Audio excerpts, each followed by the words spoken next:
Hello friends. देखिए मेरे पास ना बहुत सारी क्वेरियाँ आती हैं कि हम साथ में 2 डिग्रियाँ कर सकते हैं या नहीं कर सकते, स्पेशली वो बच्चे जो टीचिंग एग्ज़ाम की प्रिपरेशन कर रहे हैं, ठीक है? जो डीएलएड, बीएड और आपको एमए ये सब करना पड़ता है। अ, बच्चे कंफ्यूज हैं तब से जब से यूजीसी ने अपनी गाइडलाइंस जारी की है कि वो अब 2 डिग्रियाँ एक साथ हम कर सकते हैं, ठीक है? तो जो बच्चे टीचिंग एग्ज़ाम की प्रिपरेशन कर रहे हैं वो भी ये पूछते हैं क्या हम भी 2 डिग्रियाँ एक साथ लाइक डीएलएड के साथ बीएड कर लिया या फिर ग्रेजुएशन कर लिया डीएलएड के साथ और बीएड के साथ हमने एमए कर ली, तो क्या ये हम कर सकते हैं? तो देखिए, ये एक बच्चा है जिसने शायद तीनों डिपार्टमेंट में इन्होंने आरटीआई लगाई है, ठीक है? एनसीटी, इग्नू और यूजीसी। तो एनसीटी ने कोई रिप्लाई नहीं दिया, तो इन्होंने पूछा है कि जो इनकी बीएड है वो 2021 और 23 का सेशन है, ठीक है?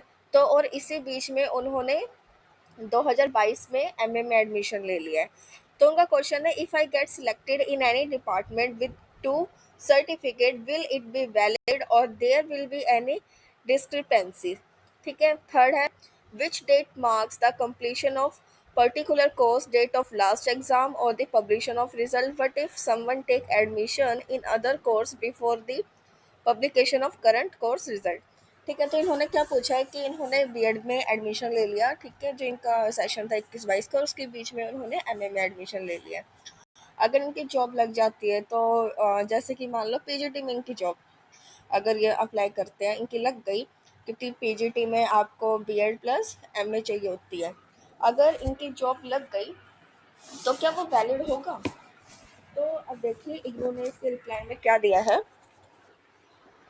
As per the comprehensive policy on pursuing two academic program of IGNOU which is available in public domain at IGNOU website, B.Ed is not allowed with other program। ठीक है, इग्नू ने साफ कर दिया है कि आप बीएड के साथ कोई भी और प्रोग्राम नहीं कर सकते हैं। The program specified in the said notification only can be pursued since B.Ed is a professional program which come under the regulatory body NCTE.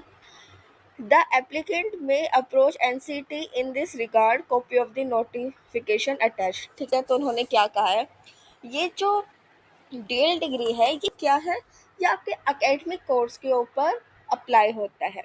लेकिन जब हम ये डीएलएड, बीएड और अगर आप एमए कर रहे हैं वो भी टीचिंग के पर्पज से, तो ये सारे क्या हो जाते हैं, ये आपके एकेडमिक ना रह के प्रोफेशनल डिग्री बन जाती है, ठीक है? और ये किसके अंडर आता है सब कुछ? एनसीटी के अंडर। और एनसीटी ने अभी तक इसके बारे में कोई भी नोटिस जारी नहीं किया है कि आप 2 डिग्रियाँ या 1 डिप्लोमा, 1 डिग्री एक साथ कर सकते हैं, नहीं कर सकते हैं, ठीक है? As far consideration of the registration of program is considered, it is prerogative of the institute to take view on the matter। ठीक है, तो उन्होंने यही कहा है कि एनसीटी ने इसके बारे में कुछ बोला नहीं है, ठीक है? और अगर आपको वो पूछना है तो आप एनसीटी से इसके बारे में कंफर्म कर सकते हैं, ठीक है? फिर बच्चों के ये मैसेजेस भी आते हैं कि हमने जैसे रिजल्ट डिक्लेयर होने से पहले उसमें एडमिशन ले लिया। तो देखिए, आपके एक प्रोग्राम की एंड मतलब रिजल्ट देखा जाता है और दूसरे प्रोग्राम की स्टार्टिंग की डेट देखी जाती है, ठीक है? जैसे मैं अपना बताऊं तो मैंने 2020 में मेरी डीएलएड हुई थी, राइट? ठीक है, तो मेरा अगस्त में रिजल्ट आ गया था और मैंने जून में ही बीए में एडमिशन ले लिया था। तो ये दोनों चीज़ें क्लैश नहीं हो रही थी। पहले जब मेरा उसका रिजल्ट जारी हो चुका है तब मैंने दूसरे कोर्स में इनरोल किया है, ठीक है? अगर आप अपना रिजल्ट देखेंगे तो उसमें ना रिजल्ट डिक्लेरेशन एक डेट होती है, आप उसको देखिए, अगर वो चीज़ें क्लैश नहीं हो रही है तो आप सेफ साइड हैं, ठीक है?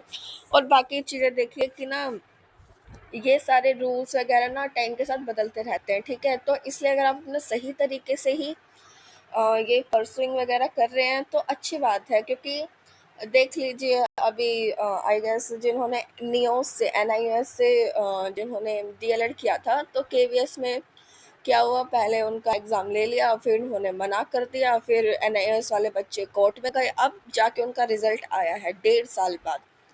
तो इसलिए अच्छा है कि आप अपना सही तरीके से ही कर लें, मतलब ये रूल्स वगैरह कब बदल जाए कुछ नहीं पता।